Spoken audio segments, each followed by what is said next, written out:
Hi, everybody. This is Venkat from Simply Coach, and you're listening to the Growth Dialogues podcast, the show that brings together experts in coaching, therapy, and consulting from around the world.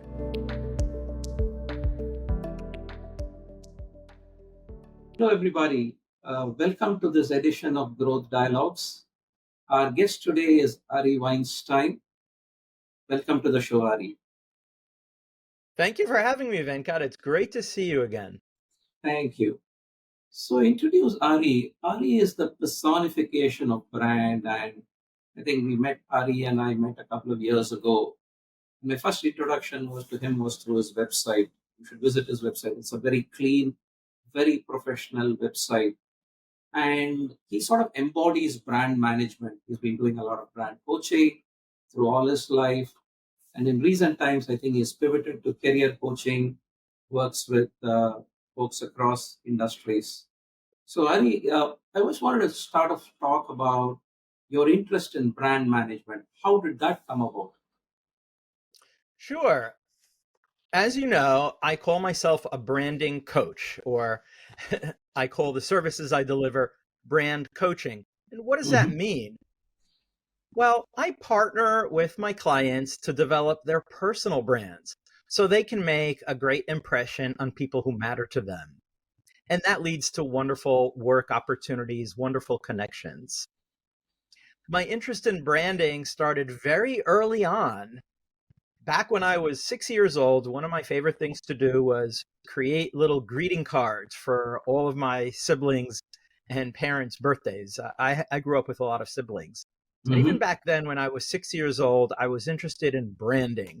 I made a logo on the back of those greeting cards. Okay. So I later pursued brand development professionally. I became a brand developer and I did that for over 30 years. I was developing brands for businesses, including Fortune 500 companies. But I fell in love with coaching and mentoring, and I wondered, what does personal branding and professional branding have in common? Hmm. And to answer the question, I ended up writing a book called Personal Branding at Work. And writing that book gave me the opportunity to create a new definition of branding that we Hmm. can all relate to. Branding is the impression we make on others. That's it. It's the simplest definition of branding. And so, my interest in personal branding and coaching people to help them improve how they make an impression on other people all started with professional branding as a graphic designer, as a brand developer. And that's where it all started. Great. So, one of the things I read, Ari, is, and I think this I read about in the context of interviews, employment interviews, that a candidate, when they walk into a room, I think they subconsciously, the interviewer makes a decision within the first 7 seconds, either whether it's verbalize it or not. How true is that? How much does a brand or an individual as a brand, how much does the first impression count? A first impression is really important.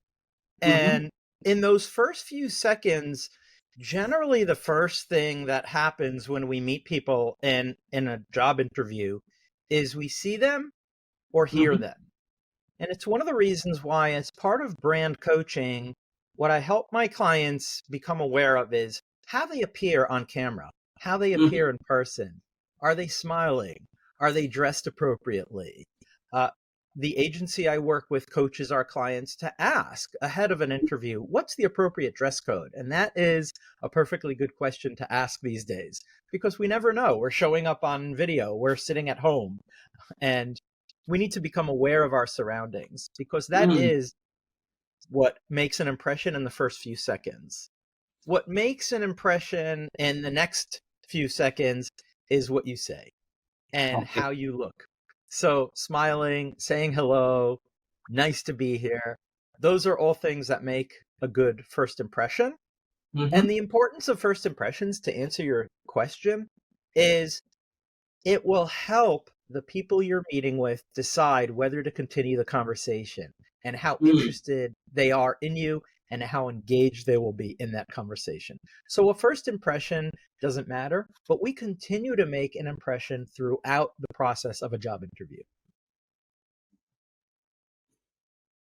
I think you talked about the professional branding and the personal branding. How different are those, and how does sort of the professional branding play on to the personal branding space? Sorry. In professional branding, one of the terms that I now use in both of those that I used to use as a commercial brand developer and now use in personal branding is the concept of brand assets. It's Mm-hmm. the idea that what makes up our brand, the things that make an impression on other people, it's not one thing. For example, if we take Apple as an example of a commercial brand, it's not just the logo. The logo just is an apple. But we know Apple for other things. So the totality of things that make the impression are known as brand assets. Mm. And your brand identity consists of multiple assets, including the words you say, what you write on a resume or in an introduction letter to someone. And that's the same concept that businesses have with their commercial branding. They have logos, colors, fonts, things they say, messages they deliver via advertising, a certain way in which they present their products and services. As individuals, we have all those same capabilities to create a collection of brand assets to represent ourselves really well.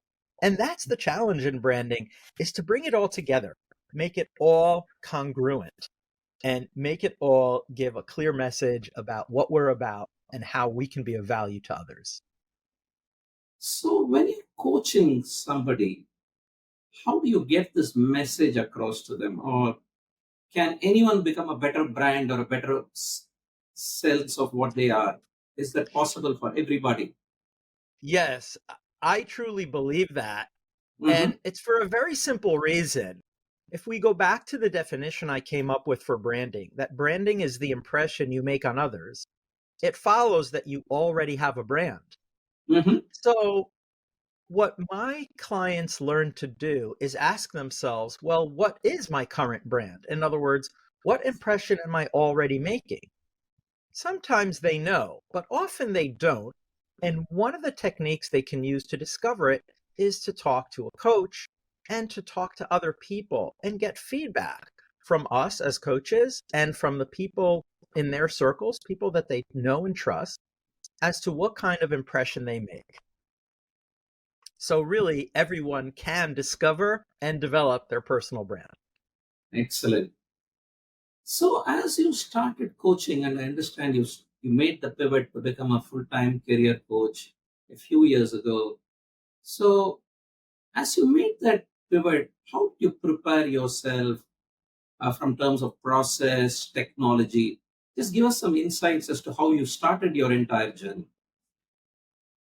Certainly. I was already running a branding business, and I decided to add coaching to my portfolio. I did a couple of things. The first was to find a way to make it easy for my clients to schedule coaching sessions with me. Mm-hmm. And that's something that, of course, we can do on Simply Coach, is invite clients to book time with us on our profile pages. That was invaluable. I think that was the best investment I made in my business, is to have a scheduling tool. I also then myself hired a coach to teach me about how to manage my time and my calendar better. When you're running your own business as a coach, and actually even if you work with an agency as I do part-time, it's really important to make time for yourself Mm-hmm. and to be in control of your schedule. The more comfortable and at ease you can be with your schedule and how you spend your time, the better you'll show up for your clients as a coach. That's what I learned. So those were two of the things that I did. Was I created a way for clients to easily book time with me. And next, I learned how to use those tools well, and more importantly, how to manage my time. So those were just two of the things that I did. How long do you work with your clients? Is it you work for a few months with them, or do you work until you get to a certain outcome? So, how does this happen with your clients in your business? My clients work with me between 6 weeks to 9 or 10 months. Mm-hmm. It really depends on the client. I do have programs that I offer clients, 3-month programs, 6-month programs, and 8 to 9 month programs. I find it's ideal in career coaching to get clients motivated within the first few weeks so Mm-hmm. that by the time 3 or 4 months have elapsed, they are already on their way toward their next professional milestone. Looking back at the clients I've had over the last 5 years, I would say those who succeeded did so in a matter of under 6 months. But some people are very busy. I had a client who was a retail manager of a big store, and that client ended up being given management responsibility over a second store. So it took us 9 months to work together. But we did succeed in getting that client a new resume and positioning them for a career change. So it depends on the individual. Mm. So, I do a lot of executive coaching, and one of the changes I've seen is people seem to want results rather immediately. So, we used to have the gradual, do a chemistry session, spend a few sessions talking about what the goals are, etc. But I find now clients come and ask, okay, what will you give me after session one? Where will I have after month two? So I know there's a lot of literature which talks about outcome based coaching, etc. Where do you stand on that, Ari? I view career coaching as being primarily outcome based. And Mm, so I have a list of so called deliverables, things that I can help the clients with immediately. If a client wants a quick result, one of the first things we can work on is what we call an exit statement. In other mm, words, what's leading you to pursue a new career? Or what's the story behind why you left your last job? Incredibly, even executives sometimes struggle to succinctly and clearly communicate why mhm, they're now in the job market or mm. why they're planning a change. So getting that narrative perfect is a quick deliverable that I can work on with my clients in the first session that we work together. And do you track multiple goals over a period of time? Do your clients sort of come back after a couple of years and you work with them again? I've had all of that happen where clients come back to work with me again. And in general, we focus on 2 to 3 outcomes at most. I Okay. generally don't advocate focusing on more than 3 outcomes. And wherever possible, I find it a best practice to come up with a single goal, a single Mhm. overarching goal or purpose for the coaching. And then we make the individual outcomes part of that goal. When all of the outcomes connect to each other, it's easier to shift back and forth between them as we're working together and to measure everything in the context of the bigger goal. Yeah, so I think that resonates with me, Ari, because in my own coaching also, I realize that there has to be a certain theme that a client work towards. And if you don't have that sort of a North Star, uh, it can be a very meandering journey. So that absolutely resonates. And so there are a lot of coaches, right? Today, there are a lot of certification bodies. It's practically a coach getting minted every minute, I would say, around the world. So as more and more folks with corporate experience become a coach, want to take that up as a profession, what would you give them as inputs? What would be your top three inputs be to them as they are looking to start their career as budding coaches? It's a great question because I had some guidance from my coaching academy when I became certified as a coach. But among the best questions I was asked afterwards, after I started exploring options and opportunities and wondering exactly where to direct my energy and my new skills as a coach, was to ask the following question: who would benefit most from working with you? That's a question I would give someone who's studying to become a coach. Whom do you think would benefit most from working with you? Mm-hmm.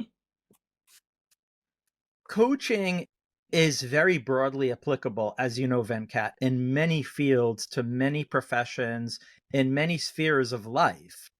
And there are all types of coaching. Finding the people whom you can help the most will make you think about the services you can deliver. A second piece of advice I would give coaches, which took me years to learn, is to productize your offering. In other words, offer specific programs. Use tools like Simply Coach to create journeys for your clients and offer those specific journeys. Productizing doesn't mean that you need to develop a course or that you need to write a book, as I did, but make your services into products so that it's easy for people to understand what you have to offer. And that's my third piece of advice: to make it clear to people what you offer, how much it costs, and what a typical coaching journey looks like. Create a website. A website is different and better than any social media platform because you have complete control over it.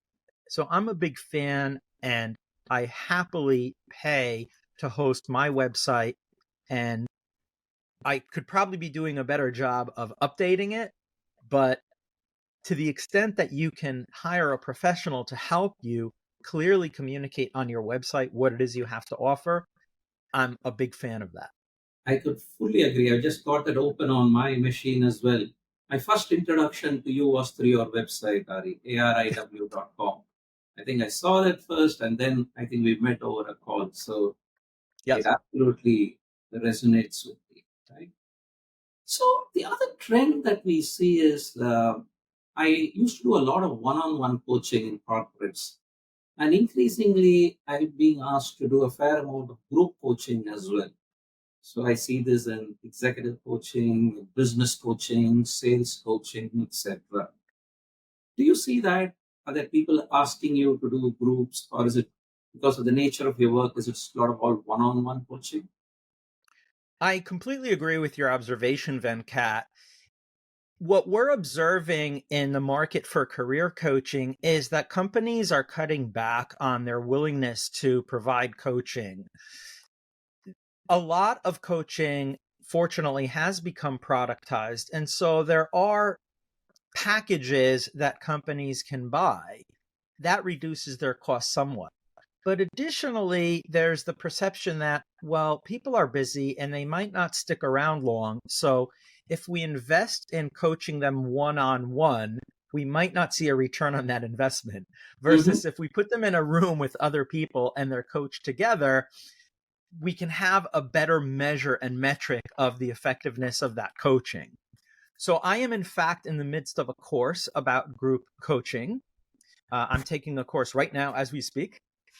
And group coaching does definitely have some benefits. Mm-hmm. It's important to distinguish between group coaching and team coaching. Team coaching is coaching an entire team who together are working on one goal. In group coaching, coaches can acknowledge that every person in the group may have different goals and Yeah. desire different outcomes. But nevertheless, I agree with you that more companies are interested in group coaching and that there is a market for that. And that's one of the reasons I'm taking an updated course through the Association for Coaching about that subject. Great to hear that. Uh, you also mentioned about your book, Ari. So what inspired you to write a book? What were I mean, I know that you blog, you got your website, your coaching. So what was your inspiration for writing a book? Interestingly enough, I had been talking about, making videos about, and blogging about career development coaching for a few years. And I realized that I had said a lot of things again and again, particularly in regards to personal branding, which became my passion. So what happened was I was considering developing a course, but then Bookboon Learning, which is based in the UK and has 3 million plus users on their platform, it's a professional development platform. They approached me, they found me and said, Ari, would you be interested in writing a book? And I thought, a book? Well, I do have the outline for a book because I was preparing a course. I created a course outline about personal branding. So I asked the publishers, what are your clients interested in learning? In other words, I don't want to write the 200th book about getting along with your manager. Tell me something that you don't have any books about. And it turns out that among the subjects that Bookboon's corporate clients were interested in learning more about is values and purpose, which are components of developing your brand. When you discover your values or discover your purpose, you can create a very strong, memorable brand. I said, aha, I have a book for you. So it wasn't that I thought to write a book. I thought to create a course. And then a publisher approached me and said, would you like to write a book? And I thought, oh yeah, I can just turn that course material into a book. Why not? And it has worked out. Excellent. And I think when we read a lot of books, a lot of websites, blogs, etc., there is always a quotable quote that coaches always use, right? And I'm sure you use a few of them as well. Anything comes to mind in terms of about coaching that absolutely you heard and say, hey, that's still resonating with me? There are a couple. First of all, there's the concept around branding, which I developed. Someone actually came to me and said, how about, I was invited once to speak and I was asked, how about we call your presentation Your Brand Matters? And I thought, okay, that's not the title of my book. That's not a phrase I came up with, but I really liked it and I've come to embrace it. And it's a message that I can send to anyone. Your brand matters. The impression you make on others does matter. And you do have a brand. So why not celebrate it? Why not share it? Why not discover more about yourself and share that with the world? I think that's a wonderful thing. So your brand matters. Absolutely. Another quote I share about branding is, we are all more than our job titles. I'm happy to be known as a career coach, but I do more than just standard career coaching. I'm a brand coach. I help people develop their brands. And I can go on and on about this. The things that you are passionate about are much more than your job title and much more than whatever it is that you're known as. And the last quote that I really love and that I always think of when I'm coaching others is, ask a better question. As coaches, we're trained to ask our customers questions, good questions that make them think, but we can also ask them for better questions. When they ask us questions for which there's no answer, when will I land a new job? I can ask them, what's a better question to ask? What can we do today to get you closer to your goal? So ask a better question is one of my favorite expressions. It's not as much of a quote as an expression, but it's a principle that we can all live by and celebrate. Absolutely resonates, Ari, and especially the point you made about you're a career coach, you're also a brand coach.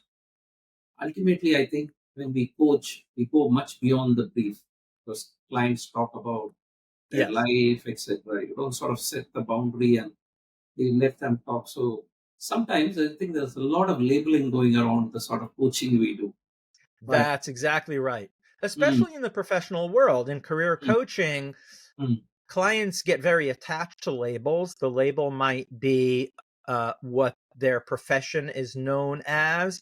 It might be their professional title, their title at work. And sometimes titles don't tell us much. If someone tells me they're a vice president, that doesn't explain what they do.